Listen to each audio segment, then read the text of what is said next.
I'm like, bro, I'm not trying to be funny. It's just my personality. It is what it is. Right.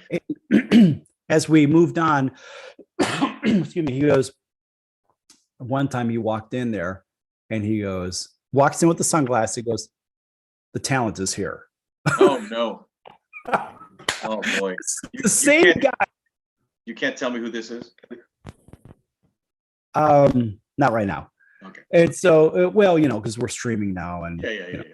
Right. And so, this is the same clown that I went to go see him at Ron DeCar's place on the Strip, and it's a nice little venue, right? And there happened to be, I don't know, maybe a grand total of 11 people in the audience. Certainly not standing room only, if you know what I mean. And he happened to. We should save this for on air. And anyway, let's do that. This is kind of fun. Okay. This is fun. What was that Woody Allen movie where Alan Alda plays that kind of a guy? Remember? I forget the name of the movie. Where he goes, if it bends, it's funny. If it breaks, it's not funny. Like he gives all his theories on comedy. I forget which. It's a Woody Allen movie. One of his later ones. Okay. All right. Well, all right. So now that I've shared this, I think I can. Oh, I know how to share this. Give me a hot second here. Because what I'm going to do is I'm going to go to the YouTube feed, which I have essentially ready right here. All right. So it should show live. Yes, it does. All right. And then I'm going to go ahead and share it to a group. Oh, geez. I don't want to hear myself. There's one of me is enough. All right. Let's kill the volume on this. All right. So now what I can do is I can actually share this feed amongst the group, because there's a get notified when Facebook is live, when the show is live kind of thing. So let's do that. Share it to my groups. I only have one group right here. And then I can write something in here, which is I've already copied and pasted it. Oh, no, I didn't. Oh, shoot. You know what I did? I copied and pasted the Zoom instructions. Oh yeah. Go ahead. Join us. If you'd like to, you can join us. I don't think so. Unbelievable. What a boob. I thought I had this, but I had this. That's why, because I had to send it to you with the meeting ID, and it was the whole kit and caboodle there. All right, so I'll get to this in a hot second here, because I've got it on my phone and I've got it right here. See, this is super easy. All right, now we can go back to the feed, and I could share it to my groups like I was doing. There it is, and paste. There it goes. There, paste and post. That's enough. Everybody else, if you want to watch it, if you're watching it right now, good for you, because that's what we're doing. Okay, so I've got this here. I've got it live. And there we are. There we are. If it focuses, great. If it doesn't, oh well. All right, so I've got this one going here, and then I actually have 3 cameras going at one time. So yikes. It's plus I have all the sound elements. I have 3 soundboards going. Of course, all the lighting and the background programs. I have a recording program, a second recording program for redundancy, and Chance, the mascot. Okay. The hairline. That's a handsome guy right there. He's got those Michael Strahan teeth. Okay. And then we'll just check this out here, and then we're ready to go. Okay. All right. Nice and simple.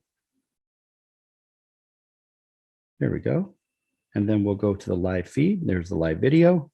It's right here. Now we're watching it in 3 different places, and we are ready to rumble right about now. Okay, perfect. Thanks for your patience. Sure. And let me start this out. Here we go.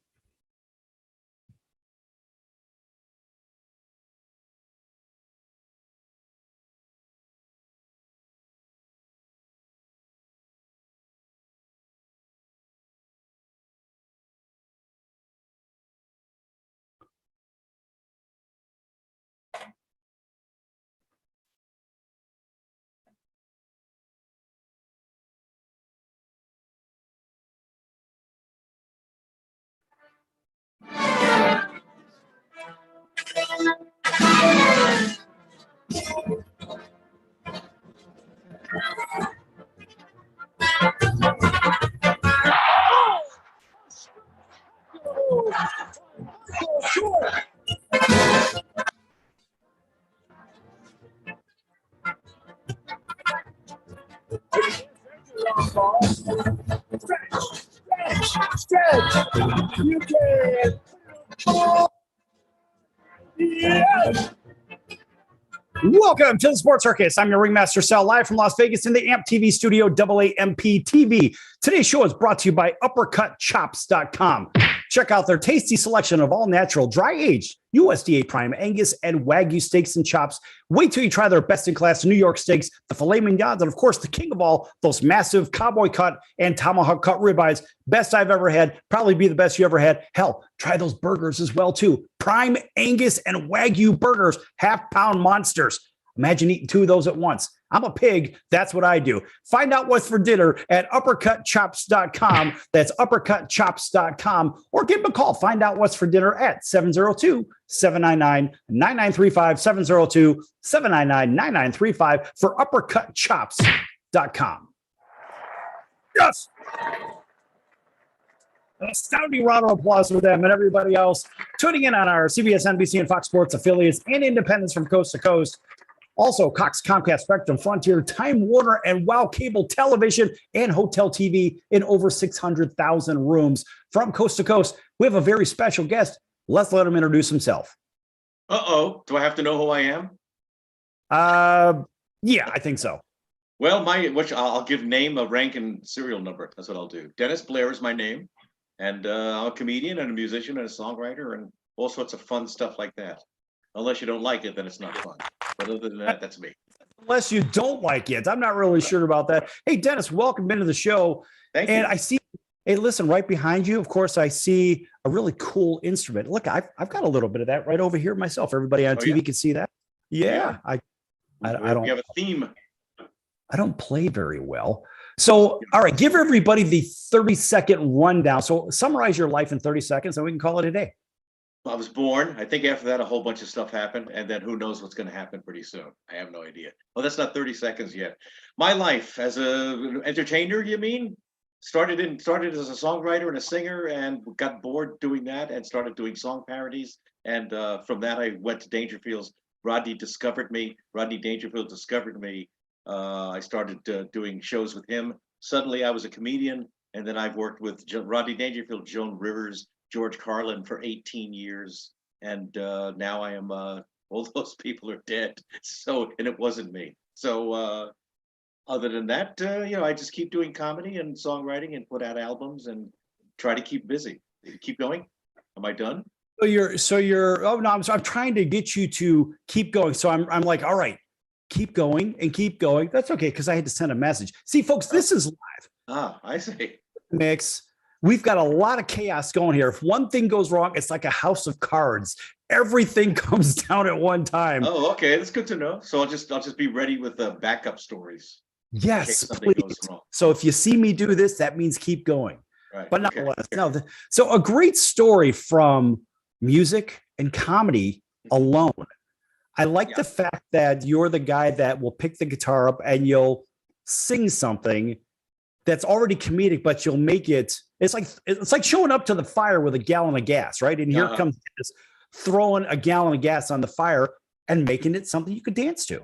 Yeah, I make life not worth living. So that's my specialty, in case you were wondering. That should be on my card. Right.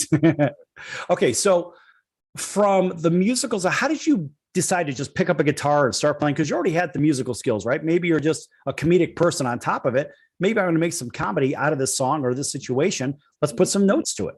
Yeah, well, I started, my mother, unfortunately, I wanted to take saxophone lessons when I was a kid. And she said, okay, here's a music school. It's the one music school in Whitestone, Queens, New York. And all they had was accordion. So I wound up playing the accordion. What a chick magnet that was when I was young. Yes, girls were staying away in groves. But it was a great instrument to develop my ear so I could eventually hear a song on the radio and just play it. So that was good. That came in very handy later because the Beatles came and I said, oh, I'm ditching the accordion and I'm going to start playing the guitar. So I figured out the guitar, figured out some chords, started having playing, realized I could sing a little bit. So I parlayed that into a little career, doing bars and being in bands and stuff like that. And then one night I was at a place called Fern's Harness Shop in Roslyn, Long Island. If anyone's from Roslyn, Long Island, feel free to send in cash. And I was being not paid attention to on the stage, and I got sick of that. So I said, you know what, I'm writing a parody, a song parody, and that parody was the Bee Gees' "Staying Alive," which I renamed "Singing Too High," and that's where it started. Took that little act I developed there, went to Dangerfields, opened for Jackie Mason, and then Rodney Dangerfield, and the rest is history. That's another nutshell of my life. Right. Well, we're going to crack that nutshell open in just a little bit, and of course, I see you have something that you could pick up and play and perform a little bit if you so choose to. Oh, okay. Well, I should get my guitar because that's a mandolin. I'm not that really great on that, so I could go into the other room and get the guitar if need be. Well, I've got 2 guitars here and I play them horrifically. I wreck everyone's music. And hey, listen, if I have gain, right, I'll plug in. I've got some giant amps on the other side of the studio here. Listen, I'm happy to plug in and scare everybody away. That's typically what I do. And of course, everybody in the building, well, they don't really like it either, but you actually have musical skill where I really don't. I learned how to play guitar as a kid, but no big deal. No big deal. I mean, if it's kind of a skill that you just got to develop and keep at, if you want to do it really well. I do it okay, and I play all right. Here's an interesting thing. Okay, so we've had a lot of musical guests on the show as well, and I talked to Craig Bartok, the lead guitarist from Heart. So Craig and I were talking about being able to read music. Now, a lot of people today, they are almost music illiterate, right? They just hear it and then they play it, but they don't know how to read it. It's kind of like grammar. We could speak English. We're able to speak English, but how many of us really know how the grammar side works? So reading music, look, there's a lot to this. And of course, you learning music at a young age, you probably learn how to read music at a very young age, but you can appreciate the whole notes, the quarters, the halves, the 16ths, et cetera, right? The eighth. But most people don't really know that. What is the depth of your music knowledge when it comes to that? It's not great. Here's the thing: when I started with accordion, obviously I had to read sheet music because to play songs, and I've never played an instrument before, so you need some knowledge. And I had a book and everything like that, but I never really got great at reading music. But then again, neither did the Beatles, so I'm in good company. Beatles could not read music at all. You don't need it unless you're going to be playing in an orchestra or playing with a band that has charts. But I'm okay. I can figure it out. But if you put something in front of me, it's a little difficult for me. So luckily, I have to depend on my ear. Okay, so if they put sheet music in front of you, you're SOL. If it was chords, if it's just chords, I could do that. But no, as far when you get into 8th notes and 16th notes and reading, sight reading, they call it. I'm totally useless on that. So when you're playing guitar, when you're practicing, do you just scales and scales and scales? What do you do? No, I just play songs. I mean, even when I was taking accordion lessons, I didn't want to do scales. They gave me scales to do, and even I took some guitar lessons later on in my life, and I just couldn't stick with it because it's boring. That's great. Let me do that for an hour. No, right. So I just, I'll pick up a guitar and play a song and try to write one. That's what happened. And then, when I'm on stage, I'm playing the song. So it's boring to me practicing. But picking up a guitar, folks, in case you don't realize this, picking up a guitar and actually playing the guitar while you're singing, it's beyond walking and chewing gum. It's far beyond that because there's a lot of concentration, there's muscle memory, there's a lot of things going on. Right. Well, it's just, I guess it's one of those things I could do, like some guys can play basketball, some guys can ski. I can't. I could do that. That happens to be sing. And also I could play bass and sing, which people tell me is hard, but it's okay to me. I don't know what happened. Something went wrong in my brain. I'm able to do these things that a lot of people can't do. And thank God it worked out for me. Can you play the upright bass like Tom and Jerry? This yours and this your ain't my baby. Remember that? Yeah. It's one of the best Tom and Jerry's of all time. Yeah, I need frets on my bass. I'm not really good at fretless. No, I mean, I need to know where these guys who play fretless are amazing. It's like, how do you know where to put your hand? But no, I have a fretless bass in the closet there somewhere, and I haven't taken it out in about 5 years. So it's great though. It's a great sound. Too bad. I mean, I can do it if I really concentrate, but I'd rather the fretless kind. The fretted kind. Right. Well, I mean, that is an art. I mean, anybody that can play a stringed instrument without any frets, again, I tip my hat to them and say, hallelujah, because I sure as heck can't. I can hardly play it with the frets, if you know what I mean. And I went to a concert. I went to a concert where somebody was doing some birdie thing, some piano player concerto, and he's like not only playing the notes, but he's playing them like 95 miles an hour. And I'm going, how did these guys do this? The sheet music's right in front of them, and they're just playing. And I'm going, I have no idea how worthless I am because I can't do that. It's I can sing, so there. Dennis, it's practicing like a pro, and it's being a pro. Eat, sleep, and think it. And that's a whole nother discussion, of course. So listen, in our last 30 seconds of the segment, in the break, you're going to go grab a guitar and you're going to play a little bit, right? Sure. Whatever you want me to do. I'm here. Why not? Hey, I like that. I like that. By the way, folks, in case you don't know who this guy is, check him out at DennisBlair.com. And this guy is a touring musician / comedian, and you need to go see his shows, especially here in Las Vegas. If you're here, make sure you go to DennisBlair.com and check it out. It's a funny guy, and he has a really good voice too. Now, who would have known that a guy that can do some comedy work can sing? Look, he can walk, chew gum, sing, dance, play guitar. He can do all that at the same time and make you laugh. Don't go anywhere. Last more to come here on the Circus. Back in a few minutes, folks. You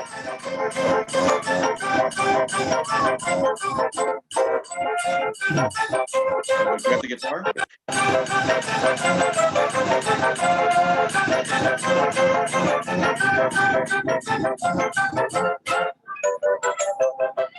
Attention business owners, you and your customers are listening to this right now. Face it, every business needs customers, even yours. The Sports Circus is a primetime nationally syndicated program that's carried on ABC, NBC, CNBC, and Westwood One News affiliates, plus CBS, Fox, and NBC sports affiliates across North America, with coverage from Hawaii to New York. Also, the Sports Circus is available to the 180 million subscribers on iHeartRadio, and the Sports Circus gets about 4 million website visitors per month, which could click through your website and bring sales. The Sports Circus provides great content featuring celebrity guests from sports and entertainment to our audience every weekday, which your company could greatly benefit from by increasing your visibility, foot traffic, eyeballs to your website, and calls from potential customers. Call us right now at 702-799-9935. Again, 702-799-9935, or email us at info@thesportcircus.com. That's info@thesportcircus.com. Drive your sales today by advertising with the Sports Circus. AMP, the multi-format network, is here to help create, produce, distribute, and sell your content. For more information, send a message to info@aamp.tv. That's info@aamp.tv. Are you a small business owner or pursuing the dream of starting your own company? Do you know where to start or how to grow that existing business? The American Business Trust Company has the answers you need. The American Business Trust Company can help you with startup capital, business strategy, sales and marketing, and establishing your company with a physical location or on the internet. You decide. You bring the idea. The American Business Trust Company can help with the rest. For a free evaluation, you may visit them online at abtrustco.com. That's ABTRUSTCO.com, or call them at 657-600-1876. That's the American Business Trust Company, 657-600-1876. Call them today. They can help your business right away.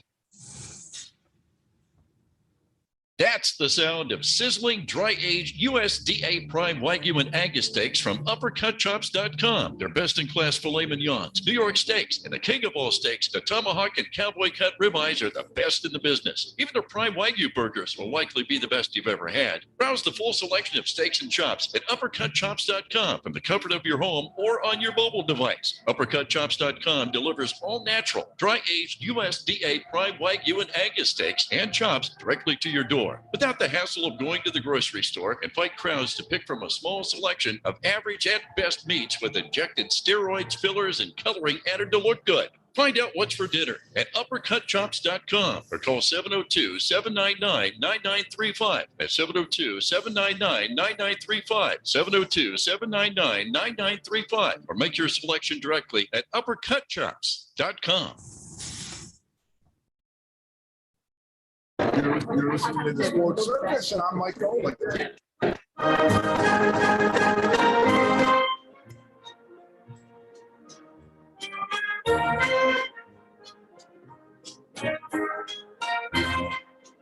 Welcome back to the Sports Circus. I'm Roy Firestone. Now it's time to throw it back to Sal.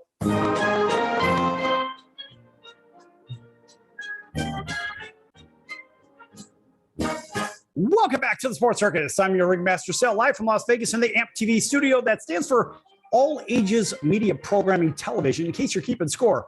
And folks, big welcome back to everybody listening in on our CBS, NBC, and Fox Sports affiliates and independents from coast to coast, including our friends over in Honolulu on CBS Sports 1500 KHKA. That's home of the New York Yankees and the Alabama Crimson Tide. Of course, welcoming to everybody all the way down to Southwest Florida at WBGY, Marco Island and Naples and all those beautiful places down there. Right back here to Las Vegas, KJPT Jackpot Radio and KVGK, of course, 97.9 FM. And a big hello to our friends that may be listening in over in LA on NBC News, and that is KCAA, plus everywhere else, including our friends. Of course, we don't want to forget them. Home of the Atlanta Braves, WAUD in Auburn, Alabama, from Columbus, Georgia, all the way over to Montgomery. Every other place in between, a whole bunch of others. Hell, we'll run out of time if we keep talking about them. Also, everybody on TV land, thanks for joining us. In hotels, thanks for joining us here with the great Dennis Blair. And Dennis actually has a guitar, and he's going to play and sing a little bit just because he can. Let's see what you got, young man. What do you want? You want something funny? You want something? How much time you got? You got 3 minutes? You got 2.5 minutes? Buddy, you got as much as you need. All right. This is a song. This is one of my favorite local comedy songs. And I am a lapsed Catholic. I was born Catholic, raised Catholic, and I stopped going to church like when I was, there you go. So when I was like 18 or something like that. And one day in a hotel room just came up with this little thing. It's called, you know, as you get older, you start thinking, maybe I should hedge my bets. What if all that stuff's true? So came up with this song. Here we go. I'm thinking of being a Catholic again. I've been a lapsed one since I don't know when, but I seem to remember happier times then. I'm thinking of being a Catholic again. Maybe I'll take in a high mass or two, try to join in on some hymns I once knew, because I think that it might be the right thing to do, and I'm thinking of being a Catholic again. Well, I am a member of the human race. I need salvation, redemption, and grace. And that Jesus, he's got that all over the place. So I'm thinking of being a Catholic again. Because I'm sick of self-help books and psychology. And my childhood and my family and my shrink has become too expensive for me. So I'm thinking of being a Catholic again. I lie awake late at night in my bed, thinking of people I'd like to see dead. But if I were Catholic, I'd love them instead. So I'm thinking of being a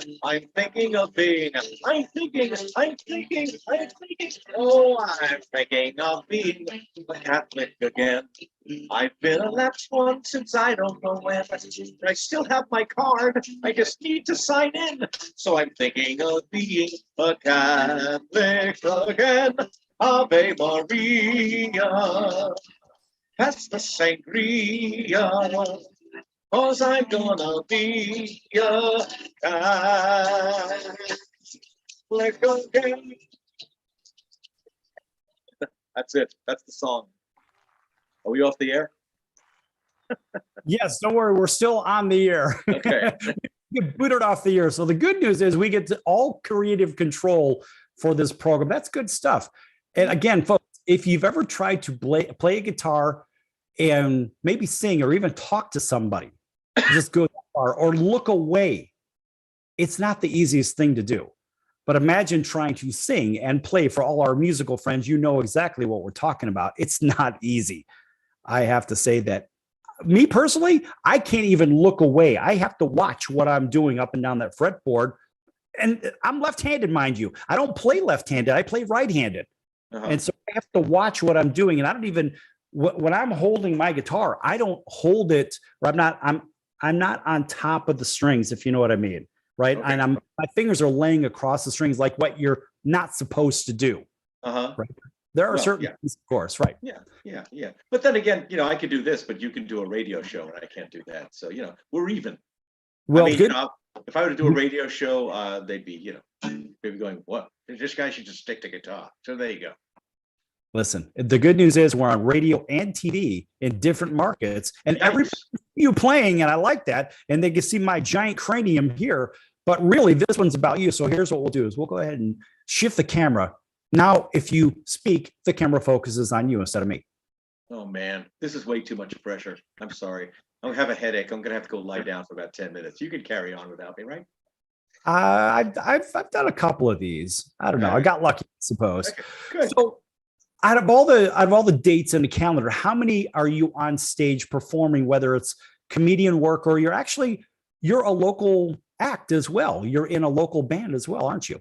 Yeah, on Fridays when I'm in town, I play bass and guitar in a local band on Fridays at the Tuscany Hotel here in Las Vegas, Nevada. And then, I do the Composers Showcase in town. There's 2 of those in town where you get original songs, and they have people there in the audience, and they appreciate original music. So I do a couple of those once a month or once every 2 months. And then as far as it's mostly comedy. It's 95% comedy because it's hard to get people. If you're not in a band, we do that band thing on Fridays at the Tuscany, and it's a different singer every week. So we have to learn like 30 new songs every week. So that keeps us pretty busy. But as far as, there are so many bands in Las Vegas. It's so hard to get in one. And I keep busy with comedy anyway. So, between the two, I keep pretty busy, which is good because I get bored really easily. All right. So getting into the comedy world. Why the comedy world? I mean, look, people sometimes they just have a good nature about them. Maybe they tend to make people laugh or whatnot. Maybe they're expressive. Maybe they have this animation feature, whatever it is. Why you and why this? Well, my career was a total accident because, like I said, I was playing, in a bar all by myself, playing James Taylor and Paul Simon, and no one cared. No one was listening. Everyone's drinking wine and getting drunk and stuff. So I got upset. I got very upset because I'm an artist and I want people to listen to me. So I went upstairs in between sets, and I came up with a parody of the current Bee Gees song, which was "Staying Alive," and I did "Singing Too High," and I got their attention. So I started doing more of that because I wanted to get attention because I'm selfish, and I got enough of those together. There you go. I got enough of those together, plus some patter in between. And I lived in New York City, and I was 4 blocks from Dangerfield. I went to audition, and it went really, really well, thank God. And they booked me next week to open for Jackie Mason. And then Rodney saw me, Rodney Dangerfield, said, "Hey, they obviously like what you do. What do you do?" And I told them, I sing parodies, and he says, "Oh, let me watch it." So Rodney watched the second show I did, and he really liked it. And then, as fate would have it, he did Caddyshack and became like the biggest comedian in America. So within a couple of weeks, I was touring with Rodney Dangerfield at like 2,000, 3,000 seat theaters. So I'm going, how did this happen? But I'll take it. So it was a total accident. That's great. But then you also co-wrote a film too, which one of my all-time faves, because I think of Rodney and the bowling shirt, the bowling shoes, the polyester, everything. Truly in my opinion, one of the funniest films that I have seen. It's just because it's so ridiculous. It's so Rodney. Yeah. Yeah. It is exactly what you would imagine. I had the good fortune of playing dice with Rodney Dangerfield for 45 minutes, just myself, my brother, and him at the Bally's many years ago. Okay. And that little glimpse of who he was. Right. So from the point that he walked up to all of our time, to the time that he left, you've lived this. Yeah. But how did you get into this film writing side, and what was the film? Well, Rodney had just done Caddyshack, which made him like a huge, huge star. And I had been working with him for like a month, maybe at Dangerfield. And he says to me, he goes, they want me to do a film or I'm the star. So if you come up with an idea for a movie for me, let me know. Now, I've been doing comedy at that point for like a month or so. And Rodney Dangerfield, the biggest star in America, just asked me to come up with a movie idea for him. So I naturally ran to my apartment for Las Vegas and paced for about 10 minutes and came up with the idea for Easy Money. And I brought it back to him, and he said, "Hey, that's a good idea. I'll present it to the Orion Pictures." And he said, "Yeah, they want to do it." So I got that, and then he made me a writer on the movie. So I came up with the idea for the movie and was a writer on the movie, and that was that. So that was another accident that happened. But that was a really funny movie. It had a great cast in it too. Oh yeah, Joe Pesci, all those guys. Yeah. Yeah, but what I liked about it, it was normal America. Mhm. And it was the setting was normal America, and it was a normal American family. But I love the fact of the challenges, right, that were in front of him. Right. But here's just a regular guy from the neighborhood, right, eating Right. pizza, got that Popeye look, eating his pizza, that kind of thing. But Right. he did what he did because that's what we did in urban America, right or wrong. Yeah, I mean, plus the fact that Rodney's character was one of those characters, no one thinks they get respect. So he had that going for him, who nobody. I mean, everybody's complaining all the time. Oh man, my boss, yeah, my wife, yeah, this guy, that guy, he should die, that kind of thing. So everyone related to Rodney's. I got no respect at all, and I'm ugly too, and I can't cook and all that stuff. So he had that going for him for a while before that anyway. But this just cemented it in people's minds. Absolutely. In fact, folks, if you think this guy's funny, why don't you go check him out in person right here in Las Vegas and wherever he's touring. Check him out at DennisBlair.com. Yes, do that. Yes. Make sure you get your ass out there and check this guy out because he'll sing to you. He'll make you laugh. He may make you cry too. In fact, we're going to be back here in just a few minutes on the Sports Circus with lots more to come with Dennis Blair. Don't go anywhere.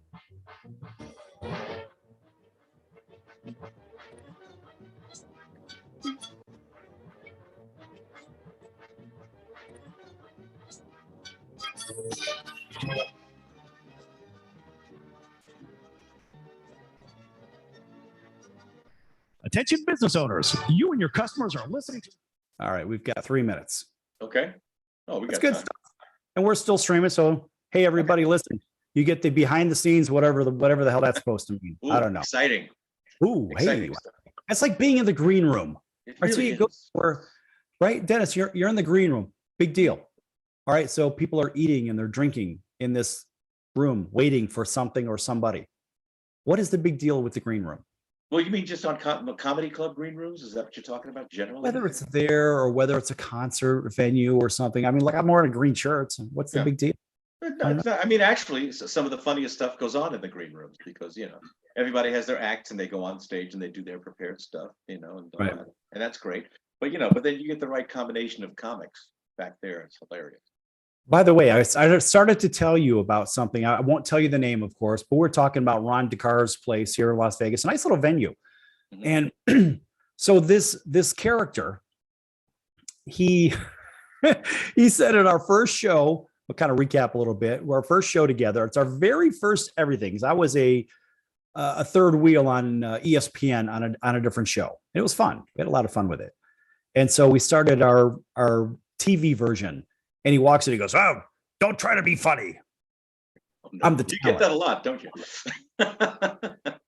No. But anyway, so this clown, he goes, "Why don't you come with me and I'll show you how it's done?" I'm like, okay. And so we go to Ron DeCar's place on Vegas Boulevard. And there's probably about 10 or 11 comedians in there. And there's probably about 10 or 11 people in the audience. Perfect. So we sat in the back at the talent table, if there is such a thing. I don't know. That's what he said. I don't know. Anyway, so he goes, "All right, I'm going to go up there and just watch what I do and watch how I do it." And so I'm watching this guy, and I have to say, I'm a tough audience when it comes to comedy. Oh, 45 seconds, by the way. I'm a real tough audience. It takes a while, but when you get me, you got me. Bobby Collins was like that. Bobby got me. Rodney got me. Certain guys will get me like that. Mhm. But nonetheless, this guy gets up there. Nobody applauses for anything out of the standing room only of 11 people. And so he comes back. He's taking a few drinks. He's like, "Well, wait do you see the next one?" We go to the next one, which is some other club here. There was a crowd of 2. Yes, 2. Great. This is the guy that says, "Oh, the talent is here." Mhm. So I guess it's an ego thing. I'm not really sure how that works, but when I see you, when we have a beverage or whatever it is, I'll tell you about this. And Okay. you may have seen him bounce around town, but he keeps bouncing from place to place. Eventually, he'll bounce out of town. All right, folks, here we go.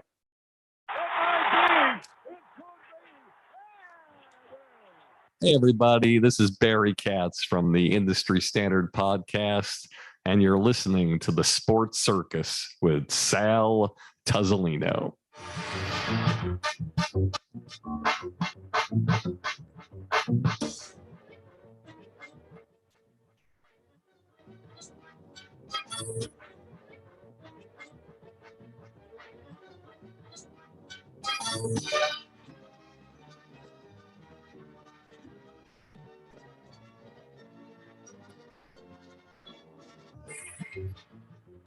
Welcome back to the Sports Circus. I'm your ringmaster, Sal. On the controls of all the audio, all the video, all the everything. So if I foul up, guess what? It's all my fault. I can't blame our super guest, Dennis Blair, for that. Folks, make sure you check out the sportscircus.com for our upcoming guests, our prior guests, our recorded shows, which are our podcast in full. So this is not a podcast, in case you're wondering. I think there's 2 million of them, whatever it is. We happen to 783,000. Yes. How many? 2,783,000. Really? No, I'm just making that up. There are that many people that are doing podcasts. And by the way, folks, in case you're wondering, if you're doing one of those, you may get your feeling of stardom, whatever the heck that's supposed to mean, but good luck getting it distributed. Mm-hmm. How are people going to find you unless you're in the top 1% of 1%? The Joe Rogans of the world, right? Joe gets all that pub. I mean, and he's really good at it. And by the way, folks, he didn't just start this. Joe's been doing this for, I don't know, 25 years, thereabouts. So he's not a rookie in this business. And the good news is, if you need distribution, AmpTV, AAMP.TV, check them out, info at AAMP.TV, and they could probably help you with your distribution needs. A shameless plug for AmpTV. All right, welcome back to everybody on TV and radio and streaming also. I think we're streaming on YouTube, if I'm not mistaken, plus Facebook and some others, whatever the hell.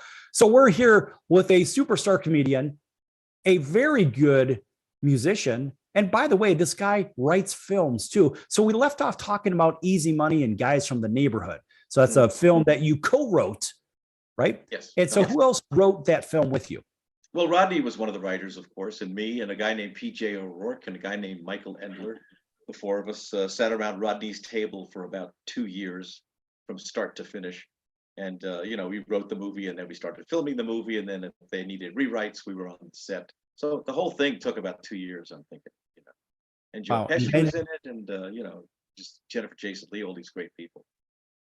Oh, yeah. I mean, the cast was really good. But folks, if you haven't seen it, you need to go see it. Just get it. I should put it on YouTube or put it on, actually, probably not there. Maybe get it from Netflix or something like that. I would imagine it's probably the best way to think it's somewhere out there that you can catch it. Yeah. Yeah. I mean, if you really want to belly laugh, that's one of those ones. There are so many ridiculous things that happen in it. And every time it's on, I will watch it. Like the Blues Brothers. Every time the Blues Brothers on, I go out of my way to watch it, just because there's ridiculous's in the film. Right. Yeah. It worked out well. And it didn't, I don't know how well it did when it first came out. The reviews were mixed, but now the time has passed, I get people coming up to me all the time.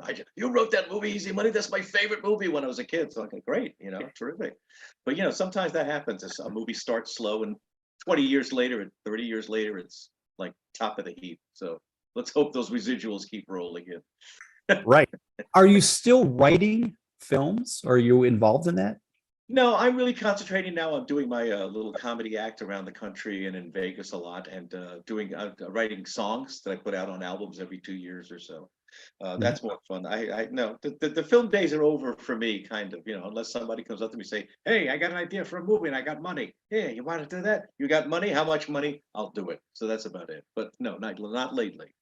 Right. The funding side, folks, if you've never been on the let's fund this project side of it, it is a very, very bumpy road. Yeah. There are so many false promises out there.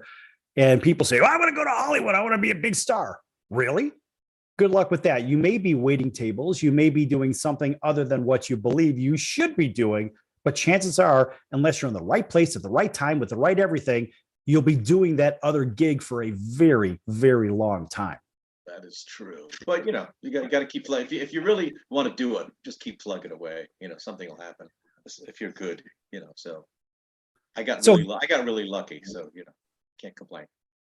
Oh, sure. You can complain, but nobody's going to listen, if you know what I mean.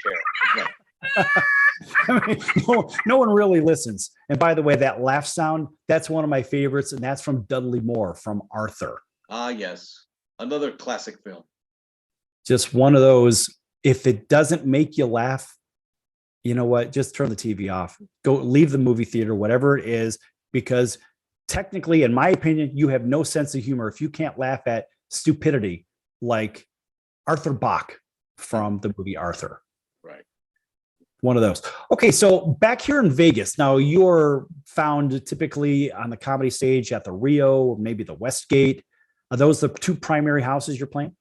Well, the one in Vegas I do a lot lately is the Comedy Cellar at the Rio, which is a great club. It's a fantastic room. It's a hot room, and they have usually 5 comics a night per show. They have 2 shows, and they're all great. It's like I'm always whenever I have to follow somebody, I'm going, oh no, I got to follow this guy. Okay, but they're great audiences. So that's the main one. I occasionally do the Laugh Factory. Sometimes in Vegas, the one in Reno I do a lot, and I do one in Sarasota called the McCurdy's, which is one of my favorite clubs of all time, along with the Laugh Factory in Reno. I like those 2 places, and then little one-nighters here and there. But you also opened for a ridiculously large name. And who might that be? And for how long? Well, if you're talking about George Carlin, that was an 18-year gig. That was a 3-month gig that started as a 3-month gig and became an 18-year gig. So that was probably one of the most fortunate things I ever got to do. I also, besides Rodney, I opened for Joan Rivers for 2 years and Tom Jones for a year. I was the opening act for a lot of people because I was a comedian and a musician. So it kind of fit in with a lot of different styles of people that I would open for. I think I opened for like 150 different celebrities over the years so far. So but George was the longest by far, 18 years with him. That's a lot of years. One of my friends, Tom Dreesen, he opened for Frank Sinatra for 13 years. Yeah, that's amazing. Just I know you get a gig like that. It's the fortunate. You can't complain about anything if you work with these people. I know. Well, look, folks, it doesn't just happen. I mean, Dennis, you had to earn that spot opening up for George for all that time. How'd that even happen?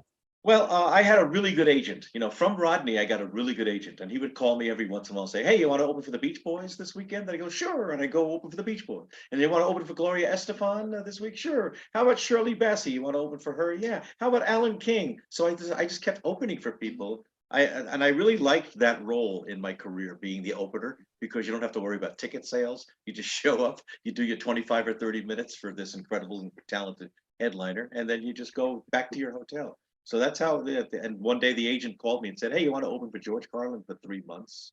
And I guess he saw a tape of me. They saw some sort of TV appearance. And I said, "Yeah, I think I can fit that into my schedule." So I did, and he liked me, and we got along great, and I was good with his audiences, so he just kept me.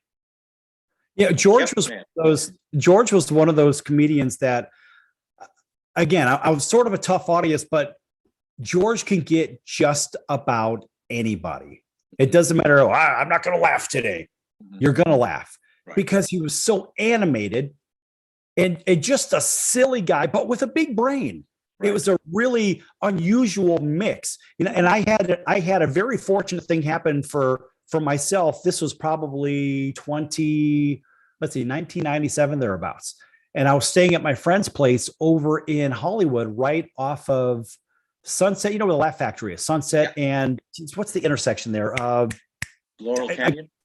Laurel Canyon. So my friend lived a half a block in on Laurel on the west side of the street in those apartments there. And I remember just going out for a walk. It's about 2:00 in the afternoon. I was a little bit hungry. So I'm thinking, well, there's all kinds of food here. I don't want to go to the gas station on the other side. So I'm going to stay on the Laugh Factory side, wrap around the corner. The Improv is in there. And so sure enough, I walk in there and, there's some guy pushing a broom, whatever, cleaning the place up. And there was, some guy sitting over in a corner and I'm kind of poking around. I've never been in there. Right. So I'm looking around and I'm thinking, wow, maybe someday I'll come in here. And the guy goes, in a ponytail. He goes, hey, kid, come here, sit down. I'm like, okay. And so I sit down. I'm like, oh my God, that's George Carlin, right? I'm thinking to myself, and I'm not like a super fan, but here I've paid a lot of money to see this guy several times. And so he's scratching things out on paper and he's, I guess, writing out some new material or whatnot. I don't know. I don't know how that business works. And so he goes, what do you think about this? So he's working at his new material and I'm sitting right there. Just what are the odds of this? Right. It just doesn't happen. Right. And so I got a private show, sort of, from arguably at that time, probably the best comedian on the planet living at that moment. And it was just a magical experience. I could never pay for that experience. I guess I could, but I couldn't imagine that actually happening just by chance. Right. Take a minute and talk about that. You never know. Well, you hang out in a place like LA, or especially if you go into a comedy club, you're going to run into somebody. Although 2 in the afternoon, that's rare because most comics wake up after 2 in the afternoon. So you got really lucky there. Yeah, but I mean, you never know where you're going to bump into somebody on the street, get an autograph or whatever you need. But I'm not a fanboy. I just happened to walk in because I like comedy and whatnot, right? And it just happened that all the stars aligned, and sure enough, that's where it was. And I had something funny like that happen, which I'll tell you on break. But it's just a fortuitous thing. Have you ever done that to somebody? Maybe you're sitting there writing things out or whatnot, and just randomly, hey kid, come over here or whatever, kind of like what George did with me. Not that specifically, not something like that really. And but I'm just trying to think. Do you know the famous Gary Shandling story with George? Of course. Right? You know what? I want you to hold that for when we come back from break, because we're going on break right now. When we come back, we'll talk about the Gary Shandling story, and that's going to be from Dennis Blair, folks. Check him out at DennisBlair.com, and make sure you check out all of his performances, not just one, because one won't be enough, because I imagine that it changes from venue to venue to time to time. Folks, don't go anywhere. You're on the Sports Circus. Lots more to come. Back here in a few. Can't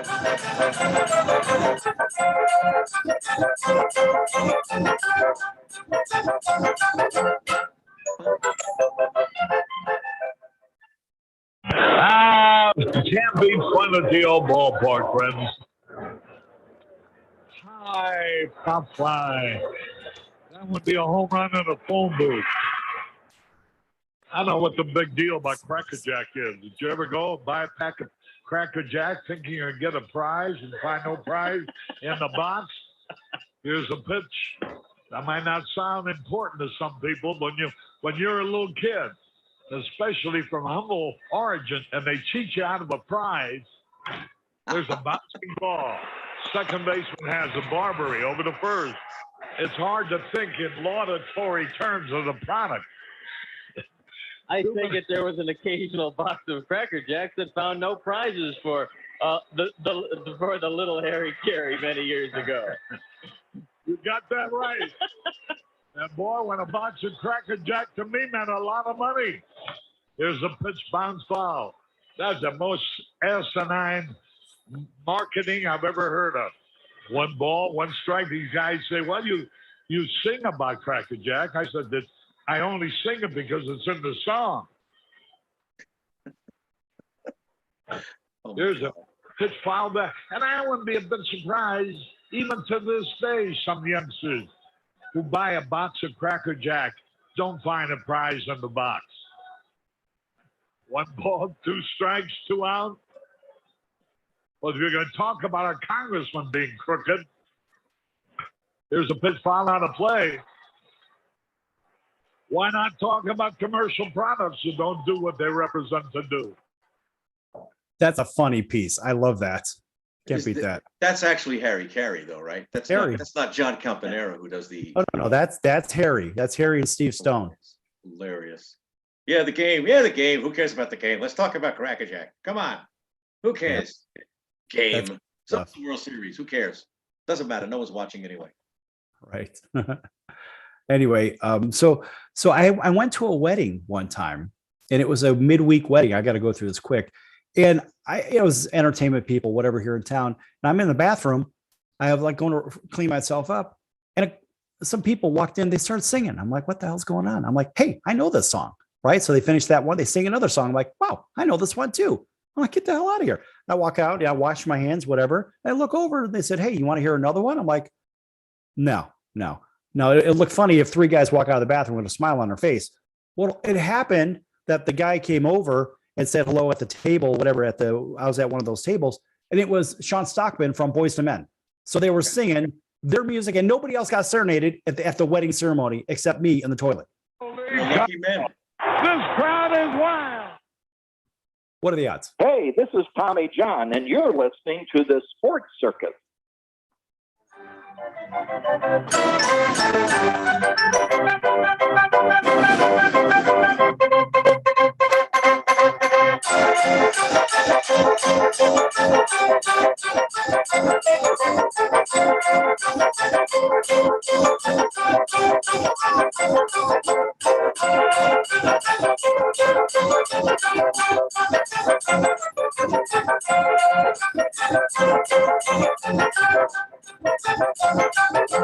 Welcome back to the Sports Circus. I'm your ringmaster, Sal, live from Las Vegas at the AMP TV studio, AAMP.tv. Folks, make sure you check out the sportscircus.com for our upcoming guests, our prior guests, our recorded shows, also our partners. Go to the partners page. Lots of great partners there. One of them is the College of Southern Nevada Athletics, CSNCoyotes.com for upcoming games and events. That's the College of Southern Nevada Athletics, CSNCoyotes.com. Get your tickets there for all those events. All right. Welcome back to everybody. You know who you are. TV, radio, streaming. We're here with, of course, the great Dennis Blair. And Dennis is going to tell you how to follow him, where you could see him perform, etc. Go ahead. Well, how to follow me? I go on Facebook mostly. I'm not crazy about all the other ones, Instagram and stuff like that. I guess I can't figure them out because I'm stupid. But Facebook, I could figure out. So I have a Facebook page. And then there's my website, which is dennisblair.com. And let's see, I don't go on Twitter very much. Those are the two main ones. So the website and Facebook, and I got my email there and everything like that. So those are the two main places, I must say. I don't do TikTok. Sorry. So on the on your website, people can check out your show schedule. Yeah, I have my whole schedule there. I got photos there. I got bios. I got interviews. I have links to the albums, which I got like 5 albums out. So those are on Spotify and all the streaming services. So there's that, and I think there's comedy clips here and there on that site. Still working on it, still adding things to it. But yeah, dennisblair.com is the main thing, and then Facebook. All right. Also, in the last segment, you were talking about a story. I think that was the Gary Shandling story, if I'm not mistaken. Yeah. Go ahead. Tell everybody about that in case they don't know. Well, that was one of the great things about George Carlin and a lot of performers. Most of the performers I meet are nice people. You get the occasional jerk every once in a while.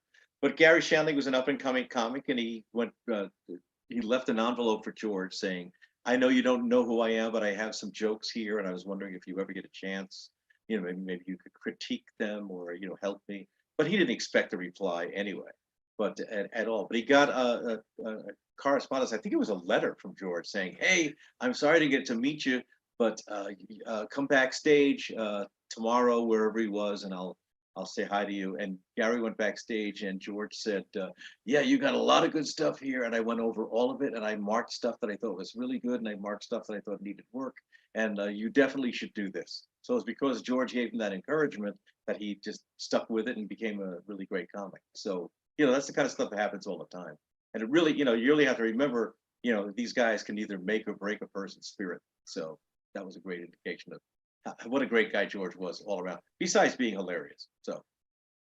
Yeah, and it's amazing the influence that somebody has, how you could basically direct somebody's life. And oh, by the way, that person is likely going to direct somebody else and somebody else and somebody else. One person could change an army. Right. Paying it forward. There you go. So I try to be nice to everybody, which, I think is a good thing to do anyway. So, try to encourage as many people as I can, especially if I think they're good. So you have a guitar in your hand still. Yeah, I do. Yeah. You want to hear the first parody I ever did? I want to hear it. This is the Bee Gees. Remember how famous they were? This is 1980 or something. Hold on just a second. Well, you can tell by the way I wear my pants that I am a guy. I don't take no chance. When I sing, I sound so dumb, like I've just been starting helium. But it's all right. I can't wait. I sound just like Tiny Tim. Looking as I don't hurt no one. Singing like a girl is fun. Nobody today can tell what I'm saying because I'm singing too high. Singing too high. I can be resilient, but I can't get a woman because I'm singing too high. Singing too high. Singing too high. And it goes on from there, but I'm not going to do the whole thing because it's too long. But that's how I started, with that stupid little song. And then it tumbled into a career. I don't even sing in the shower. No? Well, you should try. People say that. They say, well, you have a good voice and all this other crap. I'm like, okay, thank you for that. But I can't imagine myself singing, only because, look, I don't have a complex about me. I have that embarrassment factor, but I don't have an embarrassment on a microphone. I can stand in front of 10,000 people. I've done that at the Disneyland Hotel. numerous times, no issues. But when it comes to the singing thing, I don't know what it is. It's just the lights, boy, turn the lights out, turn the mic off, turn everything off. No, we won't be doing that today. No problem. Hey, we got enough singers in here. What's the biggest crowd you performed for? I think probably 20,000 people. It was ridiculous. It was at a raceway. I forget what state. It wasn't any of the famous ones, but it was a raceway, and they decided to have Rodney Dangerfield in an open air raceway. So I think there were about 20,000 people there to see him. And I went on, and it was like, that's another thing. It was daylight, so half the audience couldn't see you because you blended in with the background. So I'm up there doing my 20 minutes, and Rodney comes on, and he didn't do great either because it's a ridiculous venue. You can't put a comedian in an outside arena where cars go around, and the closest person is like 100 yards away. Didn't go great, but I think that was the most amount of people that we ever did. I think that's important as an audience member. You have to be able to see your comic close to where you can see their facial expression. You can see what's going on because so much is lost without that experience, in my opinion. Would you agree or disagree? Yeah. I mean, you got to have the one of the most important things in comedy is the venue and the setup. You need a club with a low ceiling. You need maybe not too many people unless you're a star, and in that case they have screens and stuff. But as far as comedy, the more intimate I always found, the better the experience is, because it's just the laughter resounds. You can hear everything. So yeah, absolutely, it's important. Dennis, there was this one theater over in Orange County. It's the Anaheim Celebrity Theater. I don't know if you've ever played there. We did it. I did it with George and Rodney, I think. Yeah. I went there. That's where I would go to see all the shows. And the reason I would go there, folks, is because it is a stage in the middle and there are seats all around it. And the stage slowly rotates. Right. So there's technically not a bad seat in the house, but you get the sound from everybody else. You'll hear the laughter and back and forth. And it's kind of fun. Yeah. And that's what's great about the places like the Comedy Cellar too, because especially in Las Vegas, the ceiling's low and they know how to run a show, and you hear everything. So, that really makes a difference. So out of all the acts that you've seen here in Las Vegas, whether it's music, whether it's comedy, whether it's a stage show, what's the best stage show you've seen? And what's the best act you've seen? Comics are comics. You've seen those. You've been with the best of the best. What's the best stage show, and what's the best musical act you've seen? Oh man, that's a tough one. What did I just see? Well, one of the best shows I ever went to was I was doing the Comedy Fest in Milwaukee. This was in 1987, and Paul Simon with the people who sang background on the Graceland album, and he had them all there, and they were dancing and singing. That to me, still to this day, is one that's hard to beat. Paul Simon with Lady Smith, Black Monk Bazo, and as far as I don't go see many comics, but when I went to see Bill Burr a couple of years ago, that was a great show. I don't, because if you do it, it's like, unless it's a really special occasion, I stay away pretty much.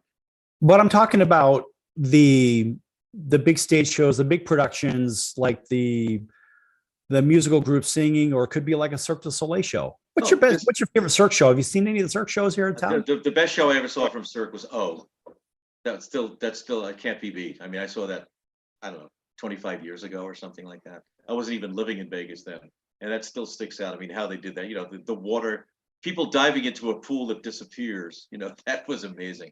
And there's another show in town that I just saw about a month and a half ago at the Westgate, and it's called The Soul of Motown. And it's just, I think the woman is married to one of the singers, and I think they're all related somehow. But it uses tracks, and I'm not usually a fan of tracks. I like a live band. But after 5 minutes, I was like totally engrossed in this. They were great singers, and they put on a great show, and they were funny. And that was about a month and a half ago, and that's like one of the best stage shows I've seen here. So those are the two that come to mind right away. This is an ever-changing city, of course, with all the sports here in town, and the Oakland A's are coming here. They're going to blow up the Tropicana, and they're going to build a baseball stadium over there. Yeah, that won't affect traffic at all. That's great. Oh, not at all. Not at all. Especially maybe when there's hockey going on in April, and there's baseball going on in April. Yes, We got 3 teams, and I think a chess league is coming. So I can't wait for that. Hey, I like that. So, pretty soon we'll have the badminton team. Yep. We'll have a croquet. Big on croquet. Las Vegas is going to become the headquarters for croquet in the USA. What about pickleball? You know anything about pickleball? I've heard of it. I haven't played it yet. I will. I'm getting there. So I will. I was a tennis guy, but I haven't played tennis in 10 years. Well, it's kind of like tiny tennis, right? Right. And so as I see it, friends of mine play it I've seen it on TV a couple times. It just looks like a giant game of ping pong. Yes. So I'm sure I'll be getting into that room because I love ping pong and I love giant games. So you put those two together, you got me there. I'm sure I'll be playing that by the time I reach 85. So there you go. 85. Well, that's going to be a few years away. That's for sure. All right. Listen, Dennis, we're coming up on time here. Tell everybody again how to follow you, how to get your shows, how to go see them, pick up your albums and see your films, etc. Sure. DennisBlair.com is the website. That's got just about everything on it, including the albums, which I just released a new one about 2 weeks ago. And I get good reaction internationally from those. I don't have a big music following, but I have like 35,000 streams already. So looking forward to that. So it's DennisBlair.com. And then if you want to find me on Facebook and do a DM or something like that, that's the other best way to get me. That's about it. I am on Instagram, but I don't go there very often. But if you really want to get me, I am on Instagram. It's Denny_Blair. That's my do you call them a handle? That's my Instagram handle. Yeah, I suppose. Handle, hashtag, it's all that stuff. Whatever. So you got 3 ways. Right. So you can go see his shows locally here in Las Vegas. And folks, as a musician, the guy knows how to play. Go see his show over at the Tuscany. He knows what he's doing over there. I'll tell you what, he knows what he's doing on stage. And Dennis, obviously you can come back anytime here on the Circus you want, because we always need comedy. And listen, I'm a one-man circus and I prove it every day, but it's always nice to have somebody else sharing the mayhem. There you go. Well, thanks for having me on. I really appreciate it. Thank you.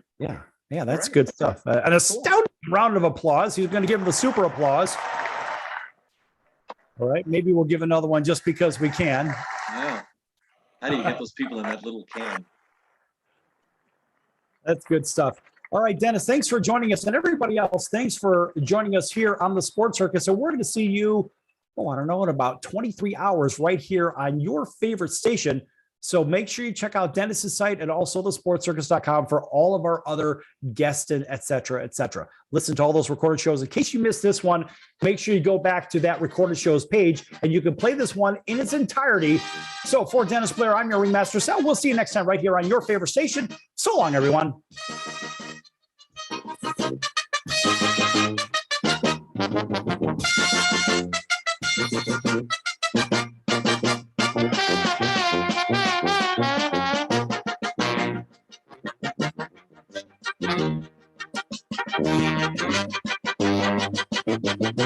Thank you.